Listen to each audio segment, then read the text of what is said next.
Hey guys, what's up? My name is Anthony, and welcome to another edition of B&A Sports Talk. And yesterday, I did a little bit of a breakdown on Dallas Cowboys and how much they suck. And the more I dive into it, the more I realize that they are screwed. So I'm enjoying it as a Giants fan. Let me break down how screwed the Cowboys are, and maybe more screwed than the Eagles. But we'll break down maybe the Eagles in a different video. Let's just enjoy the Cowboys struggle. So, basically, you are going to have to run the number 4, number 5 pick. Maybe you win a couple games because you have a pretty easy schedule running down the stretch. I mean, you do play the Bengals, so it's probably a win. But if you do lose against the Bengals, now you own the number 3 spot. So I honestly think about losing that game, especially because of this. You need an offensive lineman. You got to get rid of Tyron Smith. I did the math. I saw Tyron Smith. You get rid of him next year, you save $5.1 million. He's been perennially injured. Over the past couple of years, he's also been taking a decent amount of penalties. I've noticed that. I probably should have gotten the stats, but he's been taking a ridiculous amount of penalties. You get a Penei Sewell out of Oregon, or he didn't even play for Oregon this year, and you just plug him into the team. And at that tackle spot, and all of a sudden your offensive line is back. You have Zach Martin back, Connor Williams, Tyler Biadasz. You got to build the foundation of your team at the offensive line. What they did well when they were successful is offensive line. What they do well right now is wide receiver. It's flashy. It's great. You could, potentially win some games, and it could be interesting. But honestly, it's not really that much. And I think they should also think about trading Amari Cooper. As far as the trade assets that they have right now on their team, it's not much. I was taking a look at their linebackers, because at that number 4 spot or 5 spot, there are going to be a decent amount of linebackers. Micah Parsons is one of the main guys there. So you're going to have to maybe trade away Leighton Vander Esch or a Jalen Smith. No, it's not possible. I'll put it up on the screen. $400,000 you're saving, not much. And Jalen Smith is actually playing pretty well. He's a decent part of your team. Like, just always in plays, his speed. The guy's good. The guy's a really good player. I don't think you get rid of him. And, it could be interesting to pair him up with a Micah Parsons, but you also have Leighton Vander Esch. You can never have, too many linebackers, but that's going to be a problem. The problem is there's not really great value at number 4.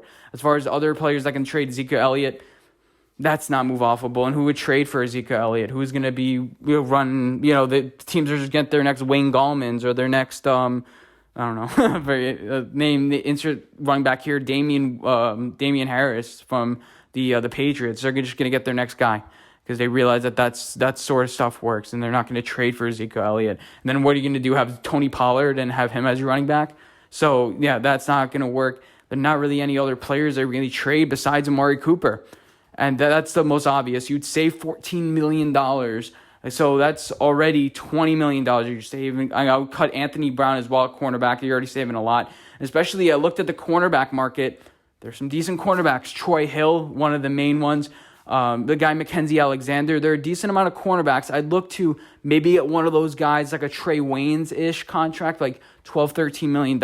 Shore up that, defensive backs a little bit. Then you have Trevon Diggs, a decent corner, and then Awuzie, Xavier Woods, and all of a sudden you're like, okay, we're working. So it's not an awful situation. I wouldn't draft a cornerback because cornerbacks don't really work, in their first couple years. We see that with Jeff Okudah.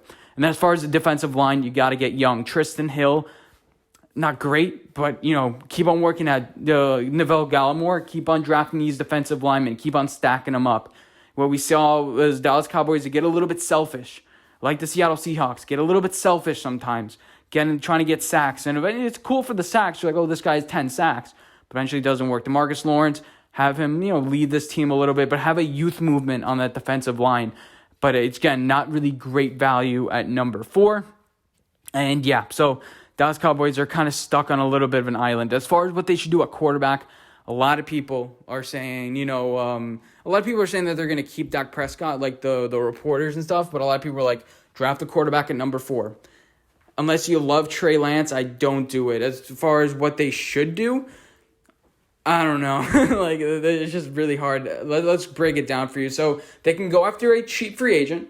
Jameis Winston, Blaine Gabbert, Cam Newton may be a little bit expensive, but, he doesn't really have an arm. Colt McCoy is actually available. Andy Dalton, Kyle Allen, Ryan Fitzpatrick, and Mitch Trubisky are the names that I wrote down. Blaine Gabbert's kind of been everywhere. Same with Fitzpatrick. Just, let him have a Dallas Cowboys stop. He has to have a stop at every single team. Do your due diligence, Cowboys. Let him join the team. Let him join. And maybe maybe draft a late round quarterback after that. We'll get into those names a little bit later. Jameis Winston, a little bit erratic. Like you want a rock. You want a guy that's, maybe Sean Payton gives him his blessing, I guess, a little bit, but I'm not going to give him to a conference rival. Cam Newton, again, runs it a lot. Not too sure. McCoy, is that really who you're going to want to bring in? Maybe as a backup, not as a guy that's going to mentor anybody. And then Kyle Allen, it depends how he recovers after his injury, but that could be an interesting bridge option. Definitely, you cannot pay Dak Prescott $38 million because you're going to lose him anyway. What do you think some magic wand's going to happen? You still have these contracts that are extending for a while. Next, I was thinking about like a crazy trade idea. Stafford? No, because you need picks. You need players. You need talent. You need depth on this team. No. Derek Carr? No. So you're going to pay him $20-25 million, so it's not radically different. And it's not going to offer you actually going to offer you a little bit less than what you get out of Dak Prescott. Don't forget, Dak Prescott's a good quarterback. So you're going to kind of like stay middle, maybe pay him a little less. Just keep Dak Prescott. You're familiar with him at that point. Maybe just sign him to an extension, depending on whatever. But the thing is, you're not sure about his health. And then Matt Ryan is going to leave Atlanta to join Mike McCarthy. Really? I don't know. It'll be interesting to see. And then some young, cheap options. We mentioned Trey Lance before, but we haven't seen him play all season. Then you have Mac Jones. I'd only get these guys if they're 4th, 5th rounders. They remind me, like especially Kellen Mond reminds me kind of like a Drew Lock, kind of inconsistent, but pretty good arm. They're not 2nd-round picks. If you can get them in the 4th, 5th, and eventually they develop, just don't get a Ben DiNucci. Even Jerry Jones realized that was a mistake. Like we draft like a wide receiver. Like this guy is just not good at all. It's kind of like a wasted pick. In reality, I think they're going to tag Dak, but you have to, I think, stick to Mike McCarthy because you're paying him $30 million a year. If it ends up not working out after 2 years, then that's when you move off, get a new guy. Unless Lincoln Riley is coming in the doors like, okay, I'll take over this team. You don't eat that like $25 million or $20 million buyout. Dallas, listen up. This is what Anthony would do. First of all, trade Amari Cooper, get him for at least a 2nd-round pick. And with that 2nd-round pick, draft and focus on trenches. Do whatever you can, offensive linemen, whatever you need. Second, free up $50 million in cap space by cutting different people. Right now, they have a little bit less than $30 million. Get $50 million to spend, and then be patient with Ezekiel Elliott. Let them play out their contracts, and wait another year or two. Then trade back in the draft. If you can't get best player available, don't start focusing on need because you'll get screwed every time, like Dave Gettleman says. But QB, I would stick with Dalton, but look for one of those late-round quarterbacks. And, unless you fall in love with a Trey Lance, I think you just draft a late-round quarterback. And for now, just punt on next year. But I hope you guys enjoyed this video. Let me know what you guys think, and I'll see you guys in my next one. Bye, guys.